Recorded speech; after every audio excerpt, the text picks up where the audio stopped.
Canada intends to recognize the State of Palestine at the 80th session of the United Nations General Assembly in September 2025. Are the G7 nations turning their backs on one of their key allies, the United States of America? The US is gradually finding itself standing alone in the most of its foreign policy decisions. Right from threatening to levy higher tariffs if countries fail to accept President Trump's terms, to its consistent support to Israel. Israel has been bombarding and killing thousands of displaced Palestinians. Israel refuses to accept mass starvation and blames Hamas for the humanitarian crisis in Gaza. US has strongly backed Israel's claims. Another G7 and a NATO member, Canada, has come out strongly in support of Palestine's statehood. Pour ces raisons, le Canada a l'intention de reconnaître.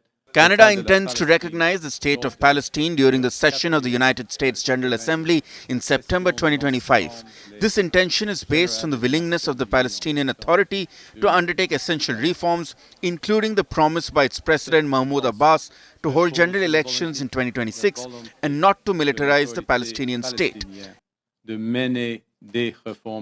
Canada will redouble its efforts to support a strong government in Palestine and contribute to a peaceful and promising future for its people. En 2026 et de ne pas militariser l'État palestinien. But this has not gone down well with the US president.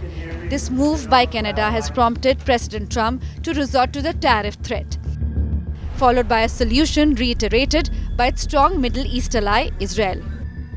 Meanwhile, Liberal Senator Bernie Sanders has urged the Congress to end US military aid to Israel. There is no military purpose in starving thousands and thousands of children. Let us be clear. This is not an effort to win a war. This is an effort to destroy a people. France and Canada have said that they will recognize a Palestinian state. The United Kingdom has said it will do so as well if Israel does not immediately end this war and surge humanitarian aid. And at the UN last month, 149 countries voted for a ceasefire resolution condemning the use of starvation as a weapon of war and demanding an end to Israel's blockade on humanitarian aid. Canada's announcement has strongly been condemned by Israel. Speaking at the UN's high-level international conference for the peaceful settlement of the question of Palestine, Israel called the move circus and empty declarations. Well, it's a circus. We know that. We now have real negotiations on the framework of a ceasefire. The last thing we need now is to have this circus and empty declarations.